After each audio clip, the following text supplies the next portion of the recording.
present and prepare a coherent defense planning for the whole Northern Europe. I would also mention, final point, that Secretary General has followed up on the initiative by the German Chancellor and myself some months ago to have NATO included in the defending and protecting the critical infrastructure linked to energy, and more in particular to installations in the North Sea. I believe that NATO can play an important role in cooperating with private sector. This is an issue for the Mediterranean, for the Atlantic, and also for the North Sea, and I am pleased that the Secretary General responded swiftly and established a coordination cell at headquarters at NATO, and I hope to see this reflected also in Vilnius. Jens, please. Prime Minister Gahr, Støre there, Jonas. It's great to see you again. It's great to be back in Oslo, and a pleasure to be the guest of the Norwegian government. Last time Norway held a meeting of NATO foreign ministers, you were the host. And thank you for inviting us again, and also for your leadership and personal commitment to our alliance. Norway makes valuable contributions to our shared security. Norwegian forces serve in our multinational battle group in Lithuania. You contribute to our air policing missions, and you play a key role in the High North. And you host important exercises as demonstrated with the visit of the USS Gerald Ford just now. Today in our meeting we addressed Russia's illegal war against Ukraine. Norway provides significant aid. I welcome that you have committed to a 5-year assistance program. This is something that really makes a difference. With military support as well as financial and humanitarian assistance, and this is something which we all very much appreciate. I am confident that with the support of NATO allies, Ukraine can continue to liberate occupied land and prevail as a sovereign, independent nation. At our NATO summit in Vilnius, we will demonstrate our long-term commitment to Ukraine. The war has made clear Norway's essential role as a major energy provider for Europe. And you, Jonas, have played a key role in driving NATO's work on protecting our critical undersea infrastructure, including energy pipelines. We also discussed the need to invest more in defense. I welcome the commitment by Norway to reach the 2% target by 2026. I expect that when we meet in Vilnius, we will agree a new defense investment pledge, where 2% of GDP for defense is a floor and not a ceiling, because we need to recognize that 2% is a minimum to meet the obligations as a NATO ally. We also discussed Sweden's accession to NATO. Sweden will become a member. All allies have invited them to join, and their security is already stronger as a result.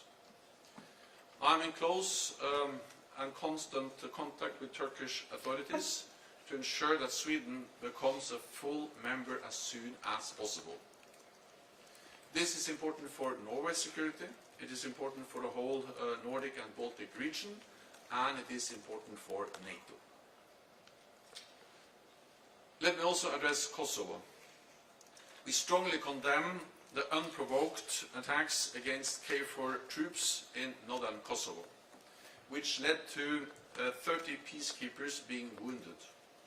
Such attacks are unacceptable and must stop. KFOR, the NATO forces, will take all necessary actions to maintain a safe and secure environment for all citizens in Kosovo. And we will continue to act impartially in line with our United Nations mandate. We have decided to deploy 700 more troops from the Operational Reserve Force for Western Balkans, and to put an additional battalion of reserve forces on higher readiness, so they can also be deployed if needed. These are prudent steps to ensure that KFOR has the forces and capabilities it needs to fulfill its mandate. Violence sets back Kosovo and the entire region and puts Euro-Atlantic aspirations at risk. Both Pristina and Belgrade must take concrete steps to de-escalate the situation, refrain from further irresponsible behavior, and engage in the EU-facilitated dialogue, which is the only way to a lasting peace. So once again, thank you so much, Jonas, for hosting us and for a very substantive and fruitful meeting. Thank you. Thank you. Then we will do questions in plenary. We have time for one question per media. We will start with NRK, after that Financial Times, and please use the microphone in the back. Go ahead. Øyvind Nyborg, NRK. Jeg har et spørsmål til Støre. Hva skal til for at også Norge skal trene opp F-16-piloter og eventuelt bidra med F-16-fly enten til trening eller til direkte kamp i Ukraina? Norge har gjort det klart etter at USA åpnet for spørsmålet om trening av piloter, personell som trenger å kunne betjene og operere fly, at Norge også kan gi bidrag til et slikt samarbeid. Det gjelder de landene i Europa som har lignende erfaringer med kampfly, og det skal vi da kunne bidra til. Det kartlegger vi nå, og det handler da om en treningsmisjon, hvordan man kan støtte ukrainsk personell. Hvordan et eventuelt ukrainsk flyvåpen i fremtiden skal se ut og utrustes, er det ikke tatt stilling til per i dag. Thank you. Then Financial Times, then after that Norway TV2. To Mr. Stoltenberg, do you and other allies need to put more pressure on Turkey to ensure the admission of Sweden into NATO?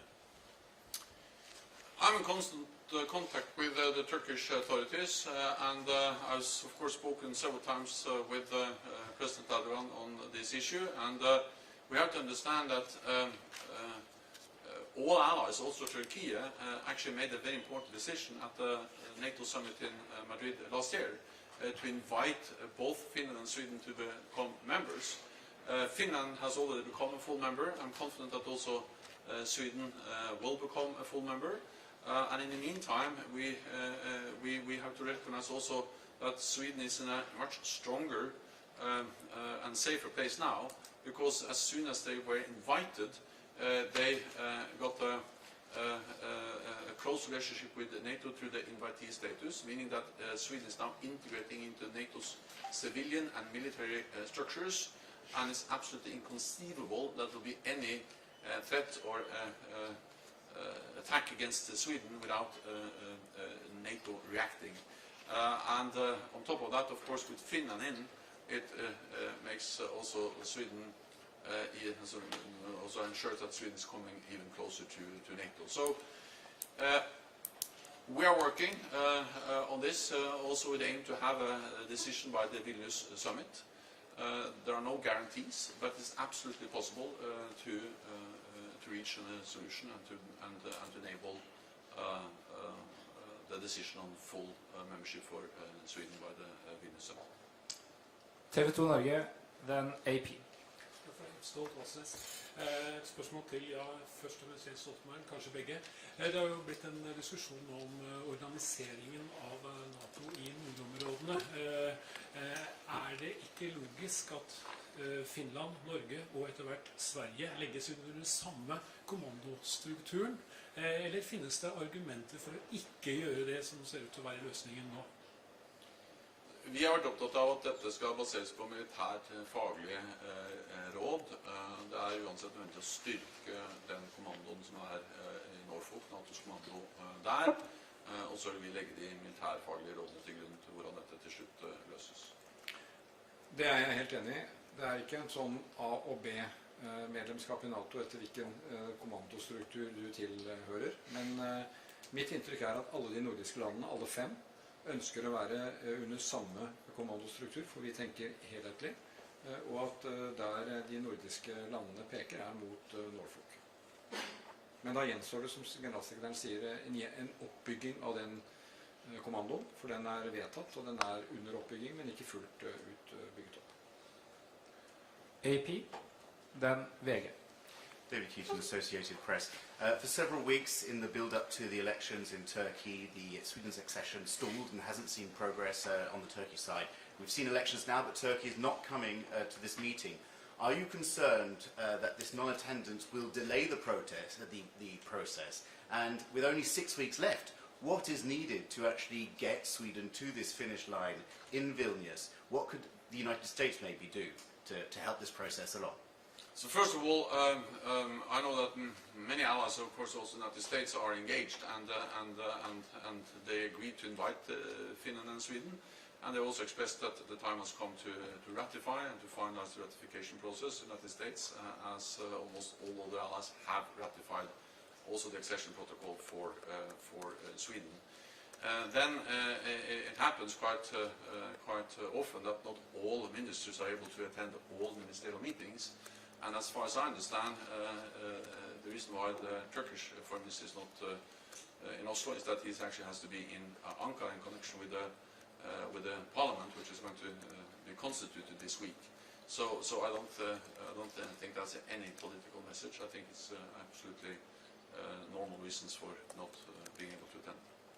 And what can the United States do to try and bring this process along? The United States, as other allies, can of course express their view and their assessment that Sweden actually has delivered on what they agreed, especially through this trilateral memorandum that was signed between Finland, Sweden, and Turkey, helped so facilitated by the negotiations that happened in Madrid at the NATO summit, and therefore I think it is important to understand that Sweden, as a full member of NATO, is good for the whole alliance, all allies, including Turkey, and that also has been my message. Let me add that at the same time, Turkey has legitimate security concerns. No other NATO ally has suffered more terrorist attacks than Turkey, and the fact that Finland, Sweden, and also other NATO allies are now working more closely on how to exchange intelligence information and to work together in the fight against terrorism, that's something that is important and where both Finland and Sweden has actually delivered what they promised at the Madrid summit. Thank you. Then VG, and a kind reminder, one question per minute. Eirik Øsvik, VG.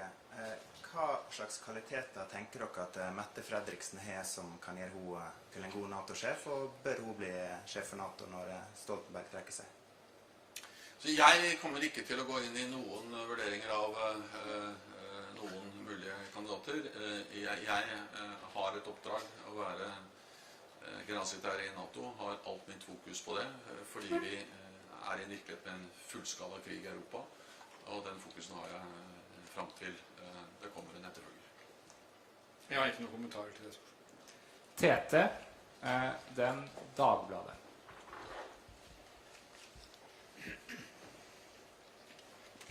Martin Medred, TT News Agency, Stockholm.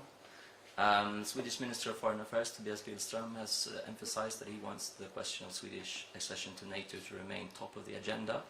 How do you intend to make sure that the question remains at the top of the agenda, and what is there to discuss at this point given the absence of the Turkish minister? Well, I mean, speaking for Norway, it is on top of our agenda. It has been since Sweden applied, since Sweden was accepted alongside Finland, fulfilling all the criteria. This is a performance-based accession. You have to fulfill criteria. We agreed in Madrid that Sweden fulfilled the criteria, and we are in close dialogue with Stockholm to support that application all the way. My ambition is still, and Norway will make every effort to have that succeed in Vilnius. I believe 6 weeks is absolutely enough to make that happen, if the will is there. And all member states will be present in Oslo at representative level, so this will obviously be discussion. This is an informal meeting, but at sometimes informal meetings are good opportunities, because you can discuss issues in a good setting. So as a member state, as a neighbor, as a close friend of Sweden, we will work with Sweden and with other allies to make that happen. Thank you. Then Dagbladet, then AFP. Spørsmål til både Stoltenberg og Støre. Uavhengig om det angivelige droneangrepet mot Moskva i dag var reelt eller ikke, dere bekymret for hvordan Russland og Putin kan svare på at russisk territorium tilsynelatende blir gjenstand for flere og flere angrep? Det må huske at dette en angrepskrig som makthaverne i Moskva ansvarlig for mot et selvstendig naboland, mot Ukraina. Ukraina har rett til å forsvare seg. Retten til selvforsvar nedfelt i FN-traktaten.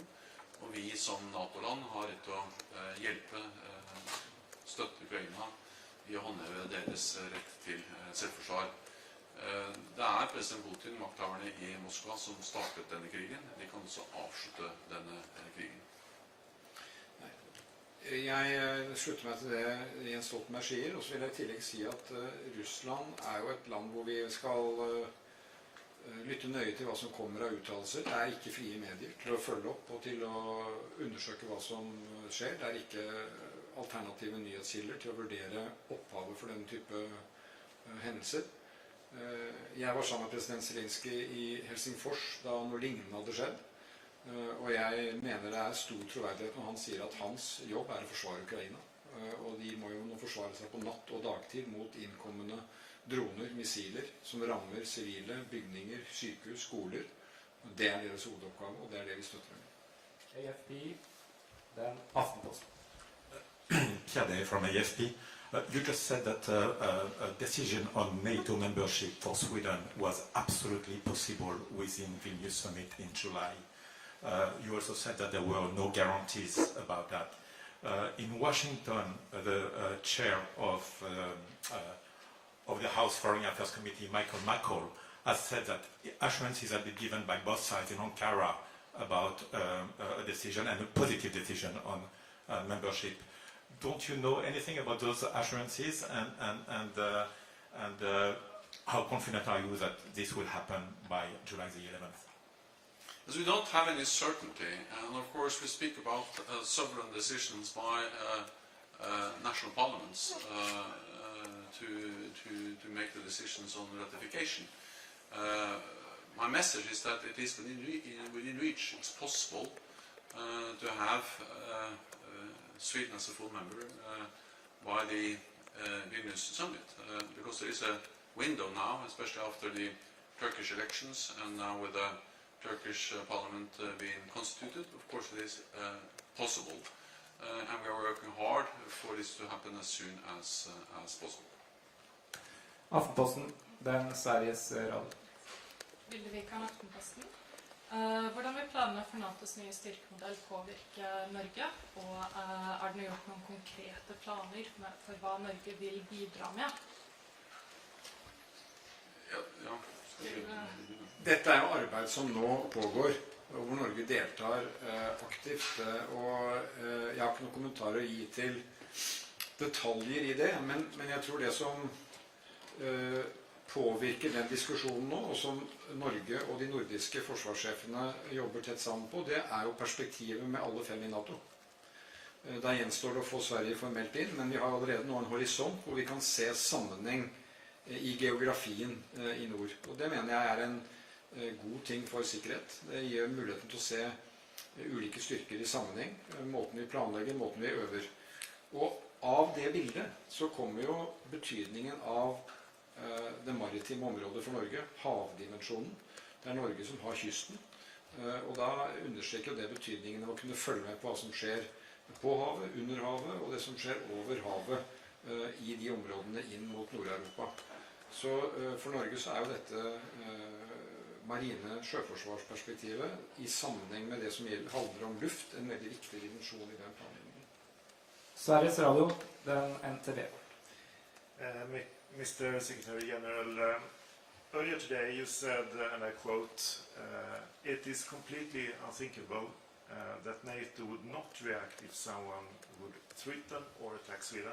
You even said that a couple of minutes ago. What did you mean with that more exactly? And the Prime Minister goes there, how involved are you in person in these discussions with Turkey, Hungary and Sweden, according to the Swedish Minister?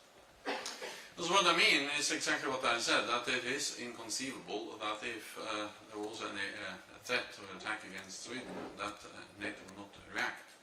That's partly because Sweden already have a very strong status in NATO, because since all allies agree to invite Sweden, Sweden has integrated more and more closely into our political and military structures.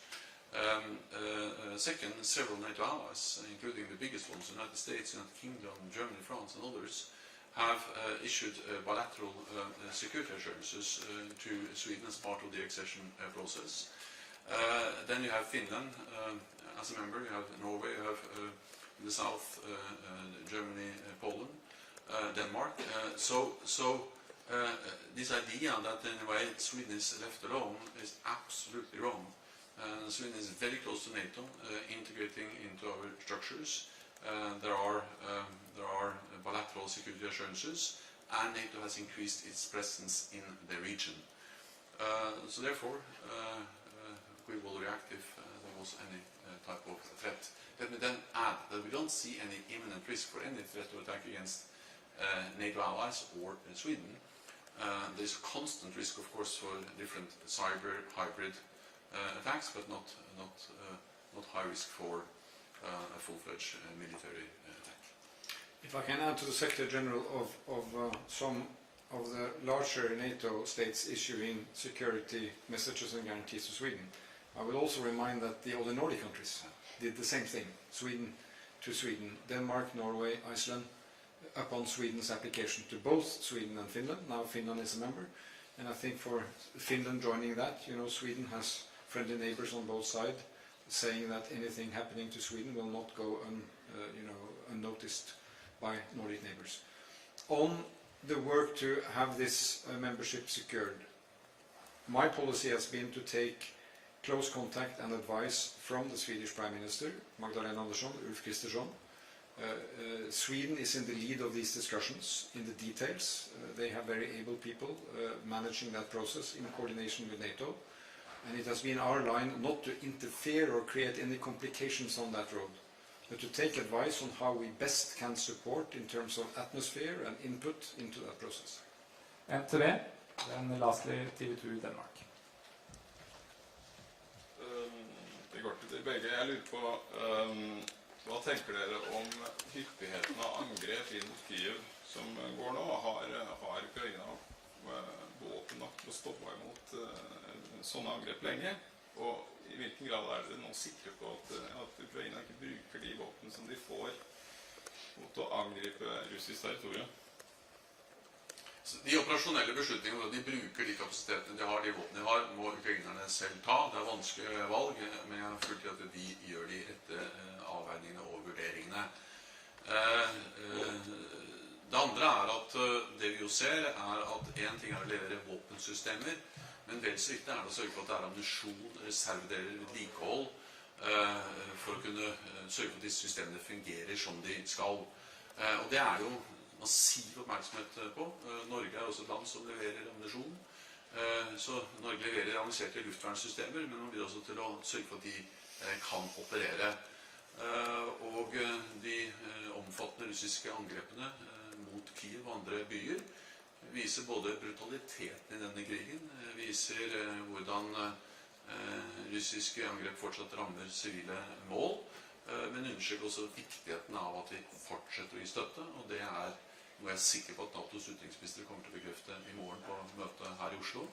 Jeg er sikker på at topplederne kommer til å bekrefte når de møtes i Vilnius, og vi ser en støtte i et omfang som knapt noen trodde var mulig for få måneder siden å komme fra NATO-land og partnere. Jeg har bare lyst til å si at for Norges del så er jo det viktige i denne sammenhengen det vi har gitt til forsvar mot innkommende missiler.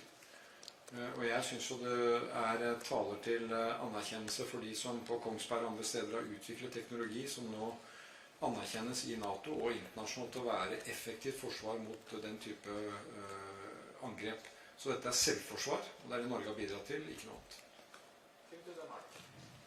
Ja, Stoltenberg, der er en stor diskussion i Danmark lige nu om, hvad man kan regne med, når man skal nå de 2%. Kan man, som den danske regering ønsker at gøre, regne med, når man giver støtte til Ukraine, våben til Ukraine, at det så også en del af det regnskab, man kan lægge frem for NATO, hvis man skal nå de 2%? Og til den norske statsminister. Du var meget kort i din bemærkning om Mette Frederiksen som en mulig kommende NATO-generalsekretær. Men kunne det være godt med en dansk tidligere statsminister i givet fald som den kommende NATO-generalsekretær? Det som vi vet, det at det veldig viktig at Danmark nå trapper på støtten til Ukraina, og at de har annonsert at de skal øke forsvarsinvesteringene. Det noe jeg ønsker velkommen. Det bra, og det veldig gledelig at den danske regjeringen og Danmark gjør så klart at de skal både øke støtten til Ukraina og øke investeringene i dansk forsvar. Det detaljerte regler for hvordan man teller i forhold til målsettingen om 2%. Det regler som utviklet og forhandlet fram mellom alle NATOs medlemsland. Og der teller også støtte til Ukraina, men ikke all støtte. Det bestemte typer støtte som teller, og noe som ikke teller. Det viktigste for meg jo tross alt at det blir mer støtte til Ukraina, og at det blir også økte investeringer i dansk forsvar. Begge deler velkomne. Og som jeg sier, en del av den ukrainske støtten vil også telle på 2%. Det pågår ikke en diskusjon åpent om spørsmålet som du stiller, og det gode grunner for det. Nå generalsekretæren i fullt arbeid med å forberede en toppmøte i Vilnius, og vi har fullt fokus på det. Ellers kunne jeg brukt en lang seanse på å snakke godt om Mette Frederiksen.